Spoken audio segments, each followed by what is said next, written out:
Hello friends, welcome to Kannan info Tamil. நம்ம இன்னைக்கு என்ன டாபிக் பார்க்க போறோம் அப்படின்னா, அமெரிக்கா, ரஷ்யா, சீனா போன்று இந்தியாவுக்கும் 6000 முதல் 7000 கிலோமீட்டர் சென்று தாக்கக்கூடிய ஸ்ட்ராட்டஜிக் ஹெவி பாமர் விமானங்கள் தேவை அப்படிங்கிற குரல்கள் எழ ஆரம்பிச்சிருக்கு. ஸ்ட்ராட்டஜிக் ஹெவி பாமர் விமானங்கள்னா என்ன?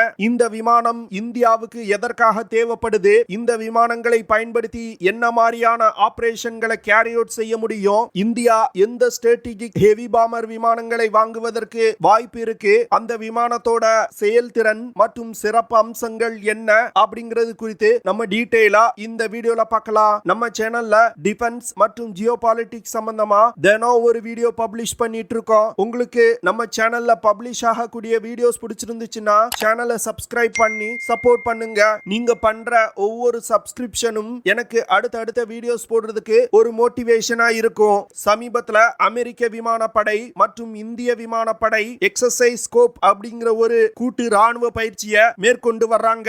இந்த கூட்டு ராணுவ பயிற்சி கிட்டத்தட்ட 11 நாட்கள் நடைபெற உள்ளது. இந்த எக்ஸசைஸ் ஸ்கோப் வெஸ்ட் பெங்கால் மாநிலத்தில் உள்ள காலகுண்டா விமானப்படை தளத்தில் வச்சு நடைபெறுது. எக்ஸசைஸ் ஸ்கோப் வெஸ்ட் பெங்கால் மாநிலத்தில் வச்சு நடத்துவதற்கு முக்கிய காரணம், இந்திய மற்றும் அமெரிக்க விமானப்படை சீனாவுடன் ஒரு யுத்தம் ஏற்பட்டால் எப்படி இணைந்து செயல்படுவது அப்படிங்கிற போர் பயிற்சிகளை வெஸ்ட் பெங்கால் மாநிலத்தில் உள்ள இந்த விமானப்படை தளத்துல பயிற்சி எடுத்திருக்காங்க. இந்த போர் பயிற்சியில அமெரிக்காவின் B-1 ஸ்ட்ராட்டஜிக் பாமர் விமானங்கள் மற்றும் F-15 ஃபைட்டர் ஜெட் விமானங்கள் களமிறக்கப்பட்டது. அமெரிக்கா B-1 பாம்பர் விமானங்களை ஒரு போர் பயிற்சியில் பயன்படுத்துவது இதுவே முதல் முறை. அதே போன்று இந்திய விமானப்படை Su-30 MKI, ரஃபேல், தேஜஸ், ஜாகுவார் போன்ற விமானங்களை களமிறக்கி இந்த கூட்டு பயிற்சியை இரு நாடுகளும் கேரி அவுட் பண்ணியிருக்காங்க. இரு நாடுகளுக்கும் இடையிலான இந்த கூட்டு பயிற்சி 2004வது வருடத்தில் இருந்தே நடைபெற்று வருது. ஆனா இந்த முறை சீன எல்லைக்கு மிக அருகில் உள்ள வெஸ்ட் பெங்கால் மாநிலத்தில் இரு நாடுகளும் இந்த பயிற்சியை மேற்கொண்டிருக்காங்க. இந்த எக்ஸசைஸ் கார்ப் கூட்டு பயிற்சியை பார்வையிடுவதற்கு ஜப்பான் ஒரு பார்வையாளரா வந்திருக்காங்க. அமெரிக்கா மற்றும் இந்திய படையினருக்கு இடையிலான இந்த கூட்டு பயிற்சியின் போது இரு நாடுகளும் என்ன மாதிரியான ஸ்ட்ராட்டஜிக்களை ஃபாலோ பண்றாங்க அப்படிங்கிற விஷயங்களை கற்றுக்கொள்வதற்காக ஜப்பான் ஒரு பார்வையாளரா வந்திருக்காங்க. அமெரிக்கா மற்றும் இந்தியாவுக்கு இடையிலான இந்த கூட்டு பயிற்சிக்கு பிறகுதான் இந்தியாவுக்கு ஸ்ட்ராட்டஜிக் ஹெவி பாமர் விமானங்கள் தேவை அப்படிங்கிற குரல்கள் எழ ஆரம்பிச்சிருக்கு. சில டிஃபென்ஸ் எக்ஸ்பர்ட்ஸ் இந்தியாவிற்கு குறைந்தது 6 ஸ்ட்ராட்டஜிக் ஹெவி பாமர் விமானங்களாவது தேவை அப்படின்னு சொல்றாங்க. இந்த ஸ்ட்ராட்டஜிக் ஹெவி பாமர் விமானங்கள் எதற்காக தேவை அப்படின்னா, இந்த விமானங்களால் அதிக எண்ணிக்கையிலான க்ரூஸ் மிசைல்ஸ், பாம்ஸ் போன்றவற்றை எடுத்து சென்று எதிரிகள் மீது தாக்குதல் நடத்த முடியும். அது மட்டும் இல்லாம இந்த விமானங்களை பயன்படுத்தி அணு ஆயுத தாக்குதல்களும் நடத்த முடியும். தற்போதைய நிலையில் இந்திய விமானப்படையின் Su-30 MKI போர் விமானங்கள்ல தான் பிரம்மோஸ் க்ரூஸ் மிசைல்கள் இணைக்கப்பட்டிருக்கு. Su-30 MKI போர் விமானங்கள்னால ஒரு பிரம்மோஸ் மிசைலை மட்டுமே எடுத்து செல்ல முடியும். இதனால எதிரிகளுக்கு அதிகமான சேதத்தை ஏற்படுத்தணும்னா ஒன்றுக்கும் மேற்பட்ட Su-30 MKI போர் விமானங்களை பயன்படுத்தணும். இது ஒரு யுத்த நேரத்துல இந்த விமானங்கள் சுட்டு வீழ்த்தப்படுவதற்கு அதிக வாய்ப்பா இருக்கும். ஆனா இந்த ஸ்ட்ராட்டஜிக் ஹெவி பாமர் விமானங்களை பொறுத்தமட்டில் கிட்டத்தட்ட 60,000 அடி உயரத்திற்கு மேல பறக்கும். இதனால இந்த விமானங்களை கண்டுபிடித்து சுட்டு வீழ்த்துவது மிகவும் கடினம். இதற்கு முன்பு வரைக்கும் இந்தியாவுடைய எதிரி அப்படின்னா அது பாகிஸ்தான் மட்டுமே பிரதானமா இருந்து வந்துச்சு. ஆனா சமீப காலத்துல நடந்து வரும் நிகழ்வுகளை பார்க்கும் பொழுது வரும் காலத்துல சீனா மற்றும் பாகிஸ்தான் போன்ற இரண்டு நாடுகளையும் எதிர்த்து இந்தியா யுத்தம் செய்ய வேண்டிய நிலை ஏற்பட வாய்ப்பு இருக்கு. அதனால இந்திய விமானப்படை தொலை தூரம் சென்று தாக்கக்கூடிய ஹெவி பாமர் விமானங்கள் அடங்கிய ஒரு ஃபிளீட்டை உருவாக்கணும் அப்படின்னு டிஃபென்ஸ் எக்ஸ்பர்ட் சொல்றாங்க.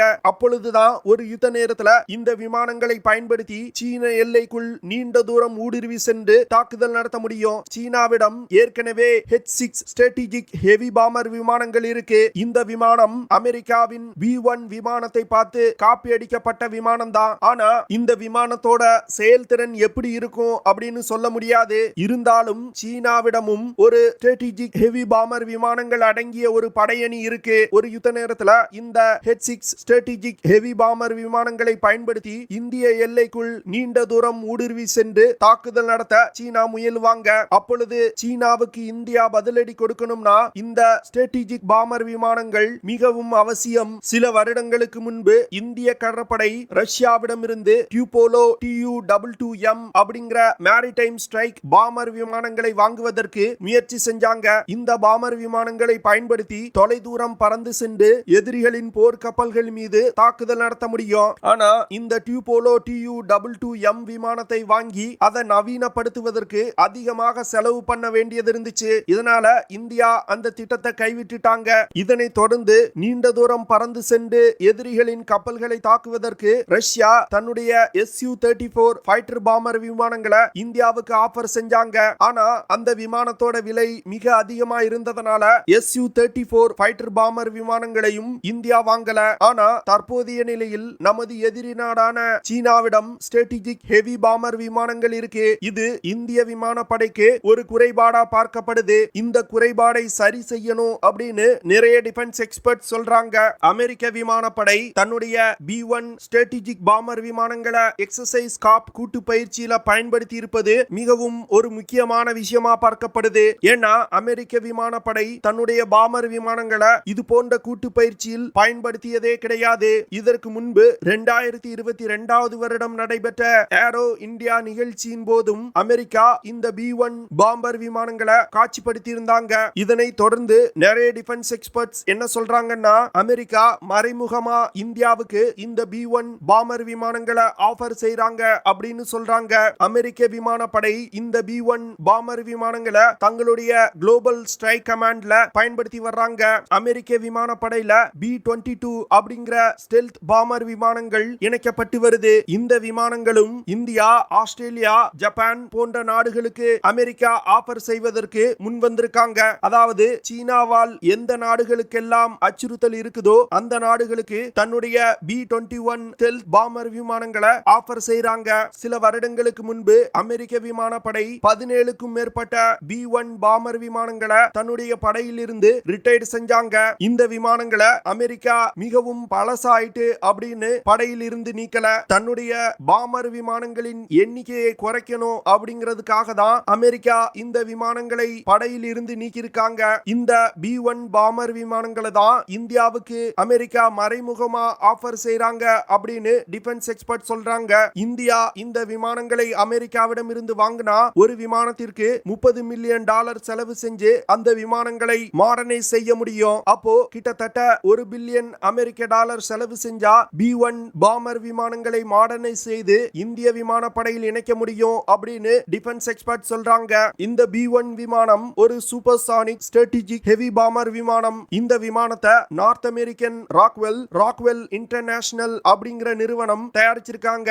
B-1 விமானம் 45 மீட்டர் நீளமும் 42 மீட்டர் விங் ஸ்பேனும் 10 மீட்டர் உயரமும் கொண்டது. இந்த விமானத்தோட ரெக்கைகளை 2 பொசிஷன்கள்ல வைக்க முடியும். முதல்ல டேக் ஆஃப் ஆகும் பொழுது ரெக்கைகள் ஃபுல்லா எக்ஸ்பேண்ட் ஆயிருக்கும். விமானம் மேல் எழும்பி பறந்த பிறகு க்ரூஸ் ஸ்பீட்ல பறக்கும் பொழுது விமானத்தோட ரெக்கையின் கோணத்தை மாற்றிக்கொள்ள முடியும். அப்பொழுது விமான ரெக்கையோட விங் ஸ்பேன் 24 மீட்டர். இந்த விமானத்தால அதிகபட்சமா 2,16,300 கிலோகிராம் எடையை சுமந்து கொண்டு பறக்க முடியும். B-1 விமானத்தை இயக்குறதுக்கு 4 General Electrics F101 GE102 after burning turbo fan engine பயன்படுத்தப்படுது. B-1 விமானத்தினால அதிகபட்சமா மாக் 1.25 அப்படிங்கிற வேகத்துல பறக்க முடியும். அதாவது இந்த விமானத்தால 1530 கிலோமீட்டர் பெர் ஹார் வேகத்துல பறக்க முடியும். இந்த வேகத்தை ஃபைட்டர் ஜெட் விமானங்களோடு கம்பேர் செஞ்சீங்கன்னா கொஞ்சம் குறைவா தான் இருக்கும். ஆனா இந்த விமானத்தோட சிறப்பு அம்சமே இந்த விமானம் பறக்கக்கூடிய உயரம். அதாவது B-1 பாமர் விமானங்கள்னால 60,000 அடி உயரத்துல பறக்க முடியும். இதனால இந்த விமானங்களை கண்டுபிடித்து தாக்குதல் நடத்துவது மிகவும் கடினம். அடுத்து இந்த பாமர் விமானங்கள்னால அதிகபட்சமா 12,000 கிலோமீட்டர் தூரம் வரைக்கும் பறக்க முடியும். குறிப்பா சொல்லணும் அப்படின்னா இந்த விமானத்தால கண்டம் விட்டு கண்டம் பறந்து சென்று தாக்குதல் நடத்த முடியும். B-1 பாமர் விமானங்கள்ல மிசைல்ஸ், பாம்ஸ் போன்ற ஆயுதங்களை எடுத்து செல்வதற்கு விமானத்தோட வெளிப்புறத்துல 6 ஹார்ட் பாயிண்ட்ஸ் கொடுக்கப்பட்டிருக்கு. இந்த ஹார்ட் பாயிண்ட்ஸை பயன்படுத்தி கிட்டத்தட்ட 23,000 கிலோகிராம் எடை கொண்ட ஆயுதங்களை சுமந்து சென்று தாக்குதல் நடத்த முடியும். அதே போன்று விமானத்தோட உள்புறத்துல 3 இன்டர்னல் வெப்பன் பேக்கள் இருக்கு. இந்த வெப்பன் பேக்களை பயன்படுத்தி 34,000 கிலோகிராம் எடை கொண்ட ஆயுதங்களை எடுத்து சென்று தாக்குதல் நடத்த முடியும். இந்த விமானத்தினால MK-84 அப்படிங்கிற low drag general general purpose bomb, அடுத்து MK-64 அப்படிங்கிற ஜெனரல் பர்பஸ் பாம், MK-62 அப்படிங்கிற குயிக் ஸ்ட்ரைக் கடல் கன்னிவெடி, GBU-31, 38, 54 போன்ற joint direct attack units, GBU-39 small dimension bomb, AGM-158C long range anti ship missile போன்ற பல்வேறு விதமான ஆயுதங்களை எடுத்து சென்று தாக்குதல் நடத்த முடியும். குறிப்பா இந்த விமானத்தினால B-61 மற்றும் B-84 அப்படிங்கிற நியூக்ளியர் பாம்ஸையும் எடுத்து சென்று தாக்குதல் நடத்த முடியும். இது போன்ற பல்வேறு சிறப்பு அம்சங்கள் இந்த விமானத்துல இருக்கு. இந்த விமானங்கள் மட்டும் இந்திய விமானப்படையில் இணைக்கப்பட்டால் ஒரு யுத்த நேரத்துல சீனா மற்றும் பாகிஸ்தான் மீது இந்தியாவால் கடுமையான தாக்குதல்களை நடத்த முடியும். இந்த விமானங்கள் யுத்தத்தின் போக்கையே மாற்றக்கூடிய அதிபயங்கரமான விமானங்கள். இதன் காரணமாக தான் நிறைய டிஃபென்ஸ் எக்ஸ்பர்ட்ஸ் இந்தியாவுக்கு ஸ்ட்ராட்டஜிக் பாம்பர் விமானங்கள் தேவை அப்படின்னு வலியுறுத்தி வந்துகிட்டு இருக்காங்க.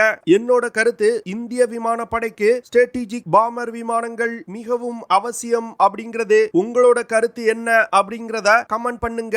ஓகே ஃப்ரெண்ட்ஸ், நம்ம வீடியோவோட நிறைவு பகுதிக்கு வந்துட்டோம். இதெல்லாம் தான் நான் உங்ககிட்ட ஷேர் பண்ணணும் அப்படின்னு நினைச்ச விஷயங்கள். ஐ ஹோப் நான் ஷேர் பண்ண விஷயங்கள் உங்களுக்கு பிடிச்சிருக்கும்னு நினைக்கிறேன். அப்படி பிடிச்சிருந்துச்சுன்னா ஷேர் பண்ணுங்க, லைக் பண்ணுங்க, கமெண்ட் பண்ணுங்க. மறக்காம நம்ம சேனலுக்கு சப்ஸ்கிரைப் பண்ணுங்க. அப்படியே அந்த பெல் நோட்டிபிகேஷனை கிளிக் பண்ணி ஆல்ங்கிற ஆப்ஷனை எனேபிள் பண்ணிக்கங்க. See you in the next video. Jai Hind.